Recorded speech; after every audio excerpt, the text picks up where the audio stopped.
This is very directed at you and JJ. Yeah. So they really don't care about the others. They understand. Mm-hmm. Are you afraid? What's it been like living with a real fear of being murdered at any moment? I wish I could say I handled it better than I've been handling it. Like, I wonder how people in war zones do it. I wonder how some of my soldier friends that I have immense respect for have did it when they were deployed. Because for me, once this happened, it was, every phone call now, I think, did something happen to JJ? Yeah. Every time I go to sleep, my dreams are that I'm being shot. And it really threw me. It really, really affected me. When JJ called me, the way he was just shouting. I don't even remember what he was saying. He was just shouting, "They almost got us. They almost got us." He was so, you know, terrified and angry and so yeah, there was a day not that long ago that I was swimming in the river, and I was just in the river, right in front of the stairs at the station, and a boat came around the bend. And I remember thinking, do I run? Do I go underwater? Do I hide? What the hell do I do? I didn't have a gun near me. I didn't have the security people were up the stairs. It's like, you go, holy shit. And it's not the danger of, if I jump on an anaconda, it might kill me. Or if I climb this, I might fall. These are people who want to kill you. And on top of it, you have when you see what your friend looks like after 3 days of floating in a river, what a body looks like of a person you used to know, that's very viscerally terrifying because there's the tragedy of that person lost his life who was younger than I was. He was a kid. He was in his 20s. And then, yeah, it's very hard. It's very hard to do anything because like right now, my hands are sweating. It affects me. And even in the daylight, if I can go, it's fine. This is part of the thing, so this is the adventure. People deal with this all over the world.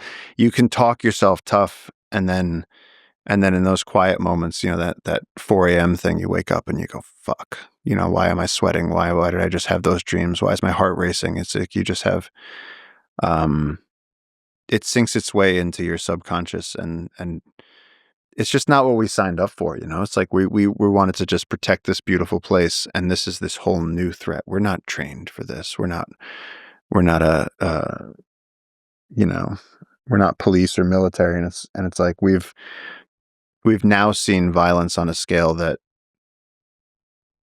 we were very unprepared for. And so, just 2 days ago, I was, on my way to you and my phone rang at 9:00 at night and it was JJ. And it was like, my heart was jackhammering. I had to pull over because I was going, what news now? Did we lose another bunch of acres? Is it a new road? Did somebody die? It just, it really scatters you. And in some sense, it's a twist that you didn't ask for, and it doesn't necessarily have anything to do with the fight you're fighting, which is protecting the rainforest. But because of it being pristine and quiet and away from civilization, it also becomes a place where you can have airstrips. It becomes lawless in a certain way because it's so far away from civilization. Yeah. It's the only place that they can operate with impunity. There's no police out there. And so they saw us helping the police and they went, cut the head off the snake. Yeah. And that, Chico Mendes, Dorothy Stang, the list of people environmental defenders that are assassinated in the Amazon every year is huge. There's endless examples of it. It's staggering. I forget the exact numbers, but it's like every year we lose. There'll be local leaders who are trying to stop an oil company or a drug cartel, and they just shoot them because they know that one person that's able to rally that support, who has that voice, if you just shoot them, usually it'll end the thing, and then they can go back to doing whatever the hell they want. And so right now we're working very closely with the Peruvian government, and people assume that a Latin American government is automatically corrupt. But what we've found is that these are really good people that want to help their citizens. And the police have been working very hard to stop the narcos, to protect the local indigenous people, because, you know, with the narcos comes human trafficking. With a team of male narcos that are out in the woods making drugs, they want prostitutes. And how do they get prostitutes? They go steal girls from indigenous communities that don't know any better. And then there's reports that the narcos have made contact with the uncontacted tribes. And of course, they're going to shoot machine guns at them. They're not going to have a little shotgun where it's a fair fight. They're going to mow them down. And the uncontacted tribes are going to have no idea. That's why I posted a video of me in the rain saying this is endgame, because there was a new road that was coming off the north of our territory above the ancient forest. They had jumped over because we stopped it at the ancient forest. Mm-hmm. They've gone above the ancient forest. And now they're trying to cut down to a new area. And so it looks like this. Like that. Yeah. So there's the that's the one. Trans-Amazon. Mhm. Stefan made this map, of course. But you see the area that we're trying to protect loosely, so that we don't give away anything, the area that we are protecting. So the light green is the 130,000 acres. Mhm. And then this metastasizing network of roads just reaching out and trying to get in. And so they're trying to come in from the north. Where that arrow is, they're trying to come down. And so the police are fighting them along this. Mhm. And it's a full-on drug war right now.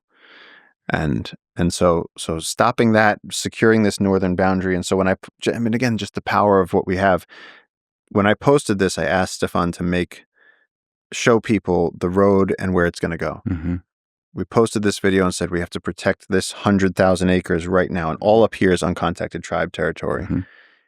And just from that one post, we got $150,000 in like 48 hours. And we bought this concession. We stopped that road.